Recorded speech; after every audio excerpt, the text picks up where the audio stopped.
I'd been waiting to report on this until Tim talked about it more publicly, but this kind of behavior is vile. Thinking this type of behavior justifies the means or there's any justification for this behavior shows that you're basically human garbage. Tim Pool and his wife, who was somewhere around 7 to 8 months pregnant at the time, were accosted while trying to have breakfast at a Cracker Barrel by a lunatic who spat on them and much more. People celebrated this type of behavior. People celebrating this are the worst humans imaginable. Tim and I don't agree on everything, but this, I think most people should agree on, that this is extremely over the line. These people are lunatics, and I wish very, very bad luck for them on the rest of their lives. It is a terrible story that I want to share with you. And I want to talk a little bit about the media too. The media essentially published this fake news article about Tim. The Washington Post published it several months ago, which has led directly to this kind of lunatic behavior, this deranged behavior from leftoids who don't ever see that there's any wrong tactics, that there's only perhaps wrong targets. It's just sick to me. I mean, look at this article from Tom Dunn. Tim Pool backs off podcasting and focus on non-existent family. Tim Pool's wife was 8 months pregnant at the time of this article, and they're attacking him. Who would be behind it? Well, the Surfs or whatever, a channel that has been desperate for any level of relevance, has been basically a beta orbiter of far more popular channels their entire life. A channel that has no problem spreading known lies around about people. The stuff that he said about me, my channel, and stuff like that in the past, if he were in America, he'd be facing lawsuits for. I mean, the kind of vile stuff that this guy spreads. It says Tim Pool announces he'll be stepping back from his full-time content production to look after his family. He says he's tired of being made fun of for not having met a wife, and so kids, so he'll be using the time to pursue to acquiring that family. That's not what he said. And at the time of this video, again, he already had a longtime girlfriend. It's just that he's not like these leftoids. He doesn't put everything on the internet like a psychopath. He's not looking for everyone's approval. I don't even know if he told me when I was on his show. Well, she might not have been pregnant then, or she might have been very early along. But like, Tim doesn't talk about this kind of stuff, right? And like the fact that there's articles, like this from Boing Boing is pathetic. And Tim wrote this: just over a year ago, we bought a private lot in Martinsburg, West Virginia, in an effort to set up a skate shop and a skate park. Shortly after, we started getting threats from non-locals who claimed, quote, street ownership of the property. Since then, one individual starting ownership on the lot threatened and accosted me and my wife at a local Cracker Barrel. They have now completely destroyed the property. Locals who are our friends and skate at the private facility have told us they are vandalizing it, spray painting slurs, and now even gang signs. Our construction crews and contractors have told us that they cannot build there due to threats, as they would be a loss from vandalism.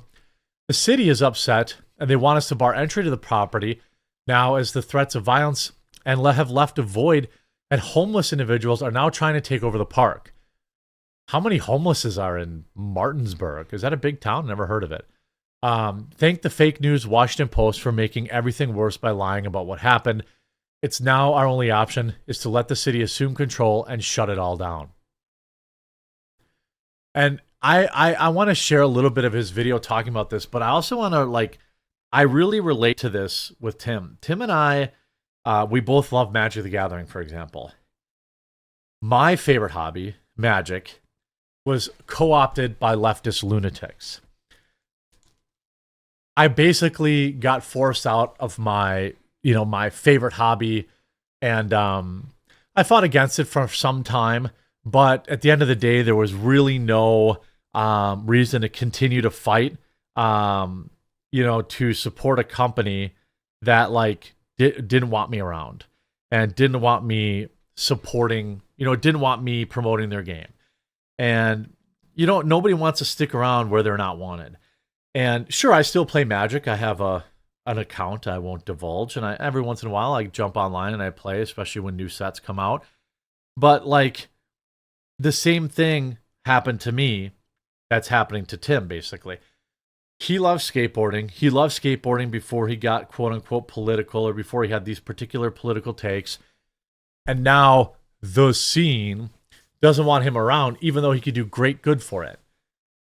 The amount of good I could do for Magic the Gathering is larger than almost any other creator, period, in the Magic the Gathering space. That's a fact. Between Tim and I, we could turn the tides of sales for Magic the Gathering.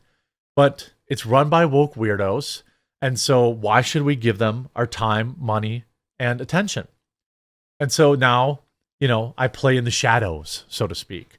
I still have fun with it, and I still play with my friends and things like that.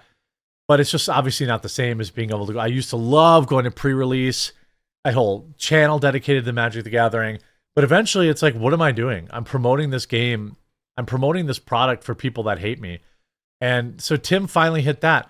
And like, imagine having somebody attack you and your pregnant wife. Listen to this. Build it. So what happens? This story from the Washington Post. I love it. It's about a guy who doesn't live here. Let me tell you what happened. So Allison, my wife, and I, we go to Cracker Barrel because we enjoy eating Cracker Barrel. It's delicious. Catfish for breakfast. You gotta love it. Some guy that I don't know is standing by the door with some woman and immediately accosts me and my wife, spitting on us. And then we enter the building and starts screaming in our face, insulting me, saying I stole his skate park. And I'm like, the only reason there's no skate park there is because you guys are nuts. Correct. He basically went on to say a whole bunch of crazy things. He threatened me several times. You can call it a death threat or not, depending on how you want to take it. But let's just say the is standing by the door with some woman and say he was threatening to hit me in the face, I guess. But that is still a threat of great bodily harm. In court, it would qualify as, let's just put it that way. The woman he was with said the reason they opposed us was because we would make it unsafe for LGBT people. There it is. She was like, it was funny because she kept telling the guy to shut up. He claimed we bought the park to steal it from him. He didn't own it. Flex, because we are rich kids who never had to work a day in our lives, which just shows you exactly where his mentality is at, considering I'm from the south side of Chicago, working class family background, bankruptcy, we lost our house, and I worked for an airline for 2 years loading bags, lifting roughly 50,000 pounds per day of luggage and having very calloused hands. And he held his hands like, look at these hands. I'm not kidding. He's like, look at my hands. You wouldn't know what that's like. So the woman with him told him to shut up several times. It was kind of funny. And meanwhile, like Allison, my wife, she's very pregnant at the time. So I'm like, why is this guy publicly in a Cracker Barrel screaming at me? But they laid it out. When we decided to build a skate park here, they were angry because it would make the park unsafe for LGBT marginalized people or whatever. Why? And How? I said, what are you talking about? We never told anybody they weren't allowed to skate. We were going to build a skate park. And she was like, really? And I'm like, do you think that we're going to sit there every single day with security cameras to make sure trans people can't skate or something? Now, here's the best part. They do think that. The guy says, you bought it to steal it from us. And I said, how long do you think it takes for someone to buy property? And he goes, 30 to 60 days without missing a beat. I'm like, uh-huh. And how long after we announced the money was the property sold? And he was like, a week? Oh. It's almost like we were trying to buy it for a long time. Yeah. Some people, let's just say, I don't want to act like we had strong plans. It's all kind of loose. Like, hey, we're going to buy this property. Look into it. We weren't like drawing up contracts and blueprints or anything like that. We had looked at another place that used to be a pizza restaurant with a lot behind the building. And I was like, this one's already got the DIY and it's largely vacant. The truth was, since Hagerstown, Maryland opened up a very beautiful Spawn Ranch Park, very few people actually skated the rather crummy DIY. So I said, let's kick some life into it. We're here. We live here. We want a skate shop. We want a facility. So this guy kind of had a realization. We've been planning on buying the property the whole time. We actually were looking at another lot just south of this property to build a plaza when, I don't know if it was him, but some other guy got in our face screaming at us and our real estate agent. This is the problem with the far left. The Washington Post doesn't care what's true, and they lie. And it results in the city now saying they're going to shut it down. Good. So I want to give a special thank you to Gifted Hater. He's a YouTuber, and I guess they call him Weasel. Is his name. Weasel, I'm going to give you a shout out because thanks to your fake news efforts, skateboarding is worse off. I was talking to some of the biggest companies in manufacturing.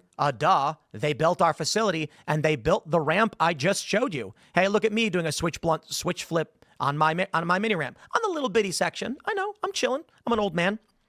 This massive ramp cost over around $100,000. We were going to build a skate park in Martinsburg, but thanks to these evil pieces of garbage, they shut it all down. So I didn't really know if I wanted to talk about it. And that's quite frankly the issue, right? Like, these people are garbage.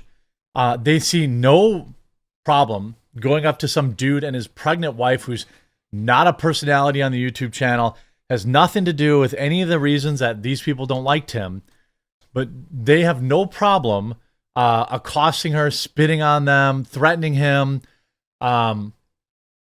It is so wild to me that people think this kind of stuff's okay.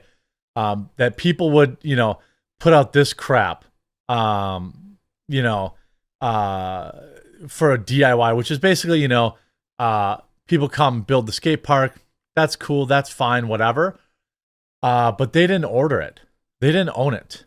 And someone just let them build it there, which I don't know why anyone would do that, because all you need is one of those dorks to sue you. But my heart goes out really to Tim and, more importantly, Allison, that they had to deal with this stuff. And quite frankly, I guess congratulations. Now you don't get your skate park.